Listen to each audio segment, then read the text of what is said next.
Hello students and welcome back to the channel. Today I'm going to be talking about research methodology. Now my background is in anthropology and I have a master's in anthropology, and while now I'm teaching more social sciences at high school, I still teach the anthropological research methodology at school. How do I do this? Well, as one of the components of the IBDP Global Politics curriculum, students have to partake in a research project called the internal assessment, and the students have to engage in a political issue and write about it through analysis of data that they've collected as well as literature reviews.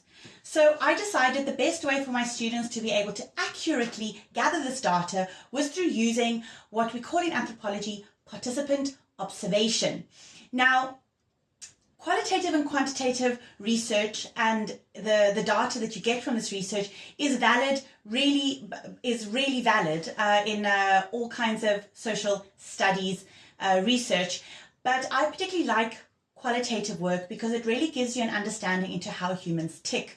Quantitative work is more your snowball sampling, your surveys, and this, while it gives you an umbrella under which to work and conduct your research, qualitative research really gives us a deeper understanding into how humans work. And of course, it being a social science subject that I taught, and specifically politics, we really want to understand how specific political phenomena and the people that exist within it, how it works. So I would first get my students to get a research book, much like this, that was dedicated to their research. I would always suggest a spiral booklet because you can easily flip it over, and it must be a hard copy.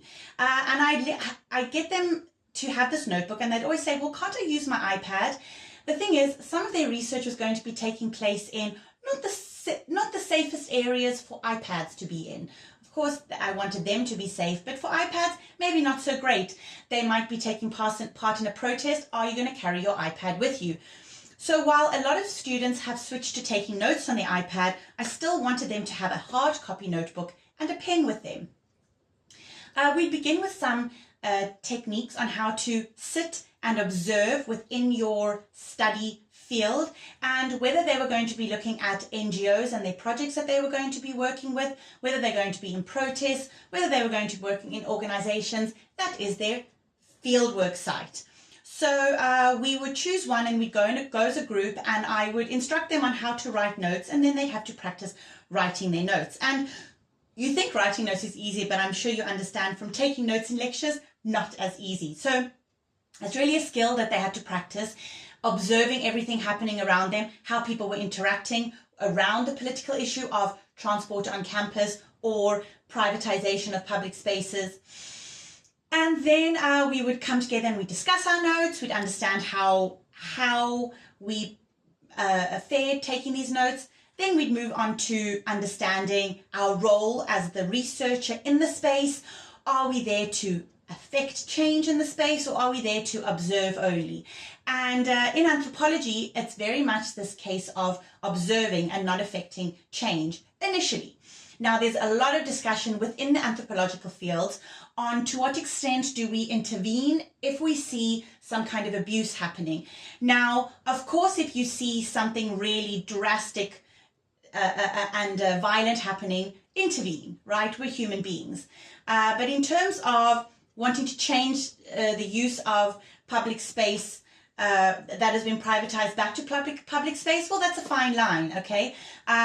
You're there wanting to understand a phenomenon, study a phenomenon, take part in the protests, absolutely. And if you decide to become a specialist in that field, you're going to start affecting change, absolutely. At the start, as my young researchers are, 17 and 18 years old, they're not yet affecting change. They are learning how to understand a phenomenon from an internal perspective, an emic perspective, as we call it in social science research. So the students begin to understand their role as a researcher. They start to understand how to take the notes that they've written in their books. All right, as you can see, loads and loads of notes. Understand how to take these notes and start to pull out themes and key issues, because this is what our notes provide. Our notes provide a magnifying glass to an issue to a political issue, to an event, to an anthropological social phenomenon, that we're now going to pull out key understandings. And it's from your notes, students, that you actually write the paper.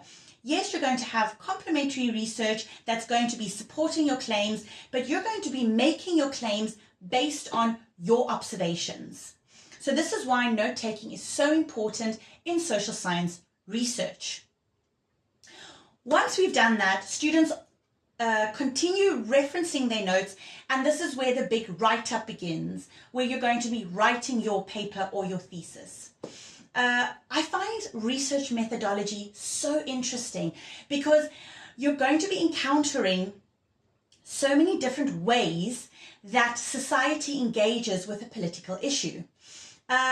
Once you've been doing participant observation, you're going to start engaging in more structured and semi-structured kinds of bordering the line between qualitative and quantitative research. You're going to be conducting one-on-one interviews wherein you've prepared a text and you take those questions and you question a person. You're going to be engaging in semi-structured work such as focus groups, and this is particularly, this is a great tool particularly for shorter research stints such as a 2,000-word research paper in the global politics. So a lot of my students conducted focus groups. Still, they will have engaged in their participant observation where they're in the community, in the organization, taking part in everyday events. And from there, they're going to identify a mixture of people that they want in their focus group, with whom they can more closely discuss, but in a very loose, semi-structured manner, the issue and get more focused information. So this is my short little introduction to how anthropology and its research methodology can still be applied in social sciences in high school. I hope you have a wonderful day further. Goodbye.